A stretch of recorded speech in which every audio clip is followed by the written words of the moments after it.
आपने Bill Gates, co-founder of Microsoft, Mark Zuckerberg, co-founder of Facebook, Gautam Adani, co-founder of Adani group, Richard Branson, co-founder of Virgin. नाम तो जरूर ही सुना होगा क्योंकि ये दुनिया के सबसे रिचेस्ट पर्सन में से एक हैं और आज ये वर्ल्ड में डोमिनेट भी कर रहे हैं। Billionaire Richard Branson, now the first person to reach the edge of space in his very own space. But in सब में एक और चीज कॉमन है कि इन सब ने अपने आप को एक ऐसे ट्रैप से बचाया है जिसमें आज हर एक इंसान अपने आप को प्राउडली डाल रहा है। To change the perception of reality to such an extent that despite of the abundance of information, no one is able to come to sensible conclusions. I don't care what I have to do.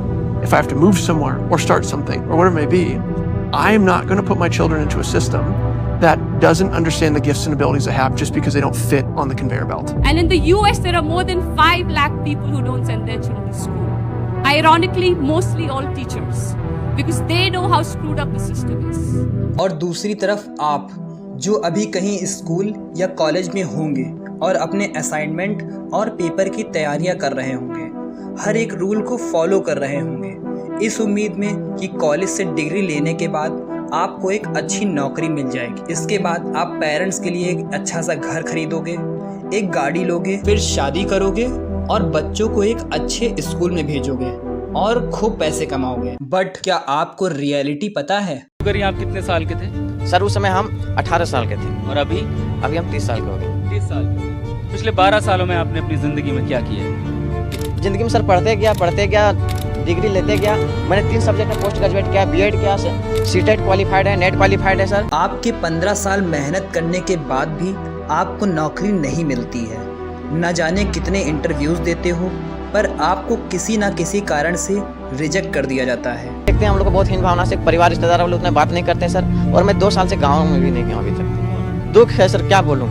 मैं अपने दुख और पीड़ा को किसी पास सामना नहीं कर सकता हूँ सर। बहुत संघर्ष से पढ़ा हूँ, ट्यूशन पढ़ा के मैं 2012 से ट्यूशन पढ़ा के अभी तक मैं पढ़ाई किया हूँ और मैं कुछ भी हासिल नहीं कर पाया। उल्टा हमारे पर एफआईआर हो गया। आप डिप्रेस होके सबसे दूर हो जाते हो और बस एक ही रिक्वेस्ट करते हो कि भगवान एक नौकरी दिला दो। धीरे धीरे आपका सेल्फ कॉन्फिडेंस कम होने लगता है। आपको एक नौकरी तो मिल जाती है पर उसकी सैलरी बहुत ही कम होती है, पर आपको मजबूरी में वो नौकरी करनी ही पड़ती है क्योंकि आपके ऊपर घर वालों का प्रेशर होता है, एजुकेशन और ना जाने कई तरह के लोन भी होते हैं। देखते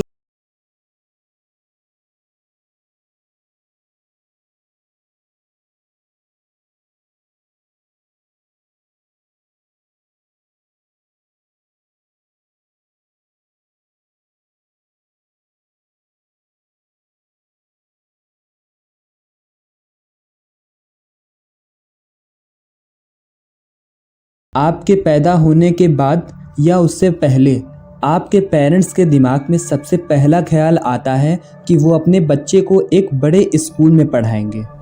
आज हमारे देश में स्कूल और कॉलेज एजुकेशन से नहीं स्टेटस से जाने जाते हैं।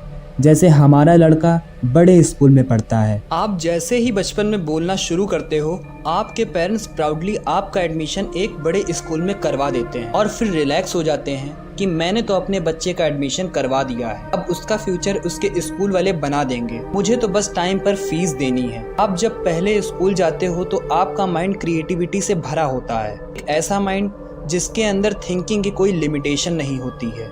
ऐसा माइंड अगर ट्रेंड किया जाए तो वो बहुत कुछ कर सकता है। पर आप जैसे ही स्कूल जाते हो वहाँ पे आपको सब्जेक्ट के कॉम्बिनेशन का सिलेबस दिया जाता है और वही आपकी दुनिया बन जाता है। सुबह से शाम तक अपने सिलेबस को ही सोचते हो और अगर आपने उसके बाहर का सोचा या पढ़ा तो उसका असर आपके मार्क्स पर पड़ता है और फिर उसकी आपको पनिशमेंट भी मिलती है। लेकिन आज तक किसी भी पेरेंट्स ने स्कूल या कोचिंग से ये पूछा है कि वो उनके बच्चे को क्या पढ़ा रहे हैं क्या सच में हमारे बच्चे का फ्यूचर ब्राइट हो रहा है? लेकिन आप अगर इस बात को थोड़ा भी ध्यान से सोचोगे तो आपको समझ में आएगा ये स्कूल और कॉलेज के दौरान ऐसा पर्सन बनाने की कोशिश होती है जब वो स्टूडेंट स्कूल या कॉलेज से बाहर आए उसके दिमाग में सिर्फ एक ही चीज हो, किसी तरह से कोई नौकरी मिल जाए। हर बच्चा यही चाहता है कि मैं सरकारी जॉब में पहुंचूं, अपनी घर की अर्थव्यवस्था को सही करूं।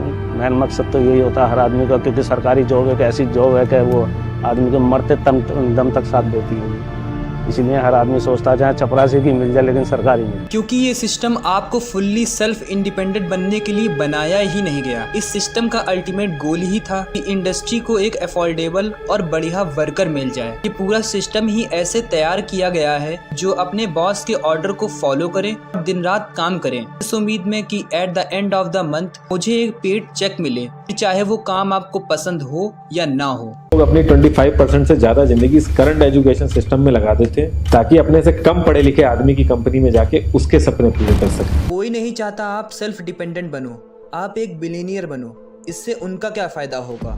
क्योंकि अगर आप बिलियनियर बन गए, आप एक सेल्फ डिपेंडेंट बन गए, तो आप ऑर्डर फॉलो नहीं करोगे, आप हर चीज में क्वेश्चन करने लगोगे। क्योंकि जब आपको इस ट्रैप में डाला जाता है तब आपको इतनी समझ नहीं होती है, और जब कुछ समझ आने लगता है तब तक बहुत देर हो जाती है और घर की जिम्मेदारी आपके सर पर होती है। रोजगारी की हद पार हो रही है, घर वाले भी प्रेशर डाल रहे हैं कि जॉब करो, कहीं से भी पैसे लेके आओ। और पिछले 20 साल से जो मेहनत आप कर रहे थे, लाखों रुपए स्कूल को दिया, लाखों रुपए कॉलेज में दिया, उसके बदले में बस आपके 30 से 40 हजार की नौकरी की उम्मीद में लग जाते हो। पर रियलिटी आपको पता है? About 65% of the youth in India are jobless. 65%.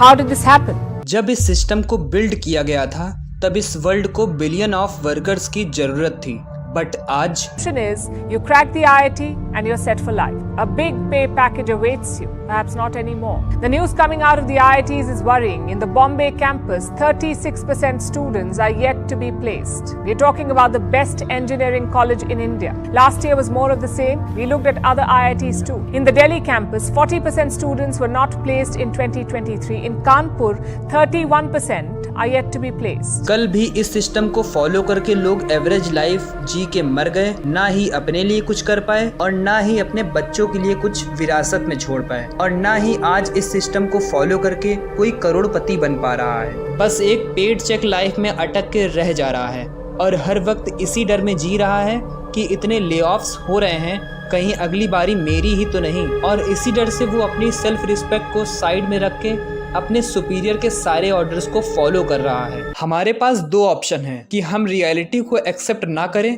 और इसी ट्रैप में फंसे रहें, और दूसरा हम अपना रास्ता खुद बनाएं। हम खुद को एक्सप्लोर करें कि हमें क्या करना चाहिए, क्या क्या एथिकल तरीके हैं जो हम अपने मन चाहे अमाउंट को पा सकें। अब हमें ऐसे कॉलेज की ज़रूरत नहीं है जिनका गोल्स ही एक नौकरी है।